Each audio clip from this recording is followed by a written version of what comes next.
Ok, je voudrais d'abord vous remercier d'être passé. C'est un grand honneur pour moi de vous recevoir. Donc, à l'état civil, je suis Yves Dzengi Manfumbi. Je suis de formation en gestion, finance et comptabilité. Je suis par ailleurs acteur politique, principalement dans la province de l'Ogooué-Maritime et à Port-Gentil. Et je suis actuellement le président du mouvement Osons le changement. Donc, Osons le changement, c'est un mouvement à caractère politique et social que nous avons mis en place, dont le credo est simplement rendre universels les actes que nous posons. Cela veut dire que chacun d'entre nous, à chaque fois que nous posons un acte, nous nous posons la question de savoir si tout le monde faisait la même chose, est-ce que cela serait bien? Comme il est évident qu'on ne peut pas mentir à sa propre conscience, si la réponse est oui, on vous demande de continuer dans le même sens, mais au cas où la réponse serait non, et on vous évite au changement. Donc le changement que nous prenons, c'est un changement qui va de la base jusqu'au sommet de l'État, afin que chacun d'entre nous puisse se remettre en cause à chaque fois qu'il pose un acte contraire à la société.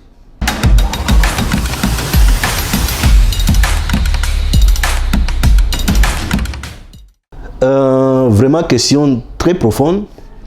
Vous savez qu'actuellement, lorsque nous essayons un peu de lire, d'observer la société gabonaise, il n'y a pas un secteur qu'on peut être satisfait aujourd'hui. Tous les secteurs de notre pays sont en ébullition. Donc il est évident que, de façon globale, la situation du pays est alarmante. Je n'ai pas envie de dire catastrophique. Si nous touchons les secteurs tels que l'éducation, un secteur qui est à la base de tout développement dans les pays du monde, les autorités en place, en tête desquelles le président de la République, à un moment lui-même, avait traité nos écoles gabonaises qui ressembleraient à des porcheries. Aujourd'hui, j'ai envie de savoir qu'après ce discours, qu'est-ce qui a changé? L'école gabonaise est aujourd'hui en lambeaux, pour ne citer que le secteur de l'éducation. Si nous voyons globalement le secteur de la santé, c'est la même chose. Aujourd'hui, le Gabonais a mal à se faire soigner. Ce qui fait en sorte qu'aujourd'hui, nos hôpitaux publics deviennent des hôpitaux de dernier recours. La population gabonaise ne fait plus confiance à nos hôpitaux publics. Mais cela n'est pas dû essentiellement aux différents techniciens que nous y trouvons, parce que ces techniciens travaillent un peu partout dans les structures privées. C'est tout simplement dire que si nous regardons nos structures hospitalières publiques, les plateaux techniques sont tellement défectueux et que à chaque fois que nous nous rendons, nous avons peur de revenir là-bas au lieu d'être soignés, mais plutôt de piocher une maladie. C'est le cas par exemple du secteur des infrastructures au Gabon. Parlons du secteur routier. Lorsque nous observons le secteur routier gabonais, en saison sèche, il est semblant que l'on peut circuler d'une ville à une autre. Mais une fois la première averse tombée, qu'un Gabonais ne peut se déplacer dans une province à une autre. Donc nous avons un secteur routier qui est complètement à lambeaux, qui fait en sorte qu'aujourd'hui on se demande si dans notre pays il existe encore un ministère des Travaux publics. Si dans notre pays les subdivisions des travaux publics qui existaient avant ont été tout simplement annulées, ont été effacées dans le cadre du fonctionnement de notre pays, ce qui fait qu'en sorte qu'aujourd'hui, notre secteur routier, il est vraiment complètement impraticable. Que ce soit à l'intérieur des villes, que ce soit au niveau des villages, des départements, c'est le même problème que nous croisons partout.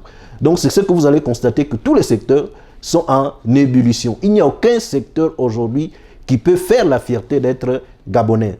Ce qui veut dire qu'aujourd'hui, les dirigeants en place ont vraiment du mal à tenir notre pays sur le voie du développement. Ce qui devrait aujourd'hui faire penser à chaque citoyen gabonais de pouvoir apporter, sinon de pouvoir agir pour que ces choses puissent changer.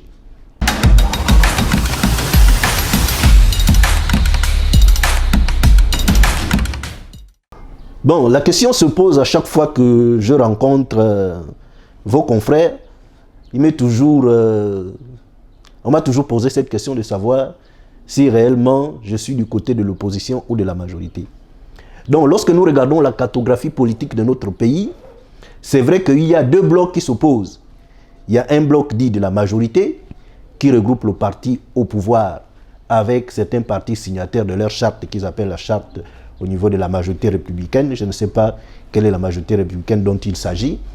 Mais de l'autre côté, il y a ce qu'on appelle opposition.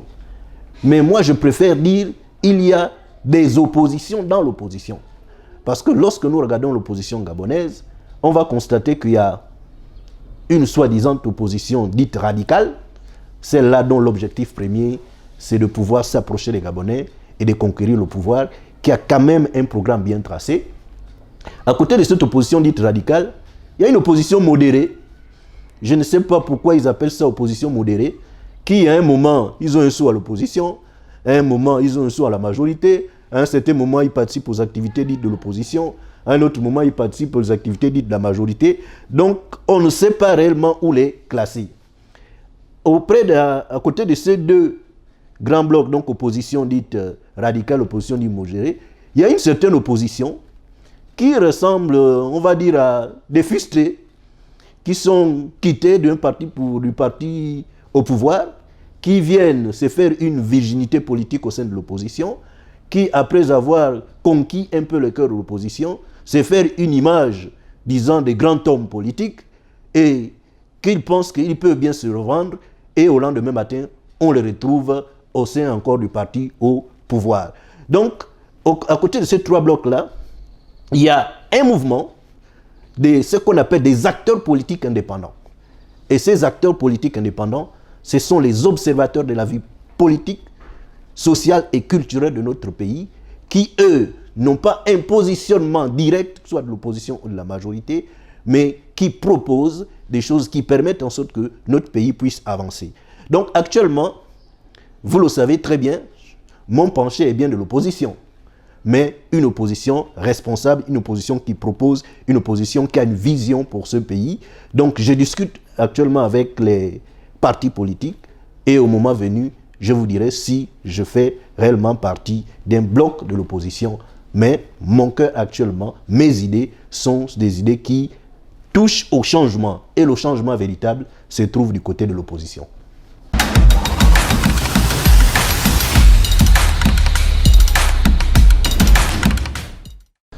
Candidat à une élection, c'est la chose la plus facile. L'année qui suit, 2023 dans notre pays, c'est une année dite électorale. Parce que durant cette année, si seulement si le pouvoir en place tient compte du respect de la Constitution, nous aurons au moins 3 élections. Donc une élection présidentielle, une élection législative et une élection dite municipale. Pour nous, nous sommes dit, au niveau de notre mouvement Osons le changement, nous sommes dit pour être candidat à une élection, il faut respecter certaines conditions que nous avons appelées les conditions de forme et les conditions de fond.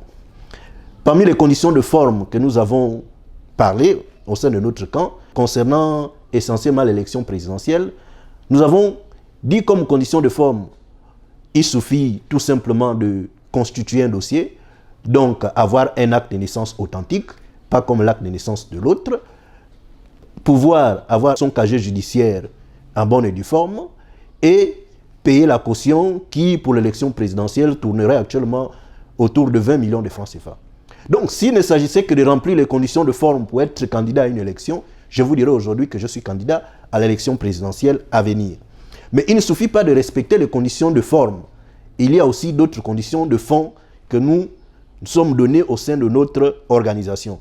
Et parmi ces conditions de fond, concernant l'élection la plus grande qui arrive, c'est par exemple, nous nous sommes dit que si nous voulons être candidats à cette élection, il nous suffira d'abord, avant d'aller à cette élection, d'être sûr que nous avons un représentant dans chaque bureau de vote au niveau de l'ensemble des communes de notre pays, donc les capitales provinciales.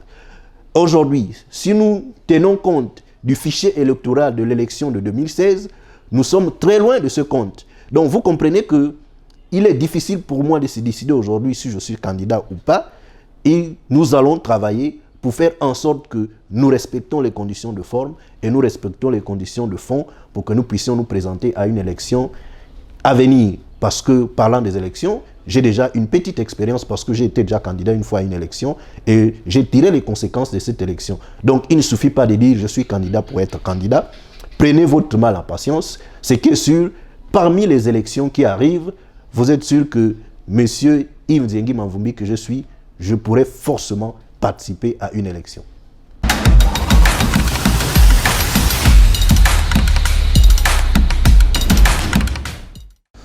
Généralement, je n'aime pas parler de ce pouvoir, mais comme la question est posée, c'est que je peux dire, et c'est que tous, l'on peut observer que nous avons un pouvoir actuel qui généralement existe, entre parenthèses, de nom. Parce que c'est un pouvoir qui ne tient pas complètement compte de la volonté des populations. Vous allez constater qu'une fois que ce pouvoir est arrivé, c'est un pouvoir qui a plus fait dans la destruction que dans la construction. Vous vous souvenez qu'au Gabon, avant l'arrivée de ce pouvoir, nous avions ce qu'on appelait la poste. La poste aujourd'hui n'existe plus. Vous vous souvenez encore qu'avant l'arrivée de ce pouvoir, nous avons ce que nous appelons la Banque gabonaise de développement. La Banque gabonaise de développement n'existe plus. Vous vous souvenez, et ce qui faisait la fierté des Gabonais, nous avons ce qu'on appelait la cité de la démocratie. La cité de la démocratie a été détruite. Aujourd'hui, c'est une grande tente qui existe. Donc, elle n'existe plus. Vous vous souvenez, pour ne citer que cela, nous avions ce qu'on appelle la Banque de l'habitat. Cette Banque de l'habitat, aujourd'hui, n'existe presque plus. Pour vous dire que voilà un pouvoir qui est arrivé, on avait ce qu'on qualifiait des acquis. Ces acquis ont été détruits et en retour, on nous a laissé tout simplement des programmes, des maquettes pour ne rien voir en reconstruction. Donc, on a plus détruit que de construire. Parlons tout simplement de la question qui touche la jeunesse aujourd'hui, qui est la question du chômage. Lorsque nous faisons une petite étude, en nous rapprochant de la Caisse nationale d'assurance maladie et de garantie sociale, ce qu'on appelle la CNAMGES, vous allez voir qu'il y a une catégorie de Gabonais qu'on appelait les Gabonais économiquement faibles. Mais depuis 2009, cette catégorie de Gabonais ne font qu'augmenter dans le fichier de la CNAMGES. On devrait se poser la question aujourd'hui, pourquoi on ne quitte pas du statut de Gabonais économiquement faibles à un Gabonais qui est soit dans le secteur public ou dans le secteur privé. Donc voilà un statut qui devait être provisoire pour les Gabonais. Ça devient aujourd'hui un statut qui va suivre les Gabonais à vie. Ça veut dire qu'aujourd'hui, les Gabonais ont du mal à se trouver un emploi. Donc, mon regard sur le pouvoir actuel, c'est de dire, aujourd'hui, ce pouvoir a montré ses limites. Et il ne suffit pas d'être de l'opposition ou de la majorité. Chaque observateur averti de la vie politique de notre pays peut faire ce constat. Donc, il revient maintenant aux Gabonaises et aux Gabonais, à un certain moment, de prendre leurs responsabilités afin d'améliorer ce qui se passe actuellement dans notre pays.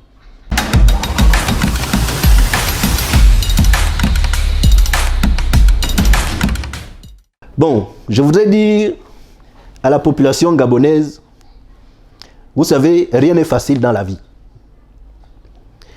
Rien n'est facile dans la vie pour dire qu'à tout moment, nous devions nous battre. Le sentiment du découragement qui habite les Gabonaises et les Gabonais devrait disparaître. Nous savons tous, aujourd'hui, il y a un mot, il y a une expression qui est à la mode, c'est de dire, on va encore faire comment? Si nous pensons toujours comme ça, rien ne va changer pour notre pays. Moi, je voudrais que chacun d'entre nous puisse avoir de l'espérance. Avoir de l'espérance, c'est de dire que les choses peuvent changer au lendemain. Et pour que les choses changent, il faudrait que chacun d'entre nous, nous puissions contribuer à ce changement. C'est pourquoi j'invite les Gabonaises et les Gabonais d'éviter d'être défaitistes, d'aujourd'hui prendre leur destinée à main. Et prendre cette destinée à main, nous savons qu'aujourd'hui, le meilleur pouvoir que chaque citoyen a dans un pays, c'est lorsqu'il arrive les questions électorales. Parce que l'élection, c'est là où chaque Gabonais peut prendre une décision pour que les choses changent. Ne suivez pas le discours des défaitistes actuellement. Ne tombez pas toujours dans une espèce de découragement qui ferait en sorte que, au lieu de bouger, vous allez toujours rester assis dans votre place et les choses ne vont jamais changer comme ça.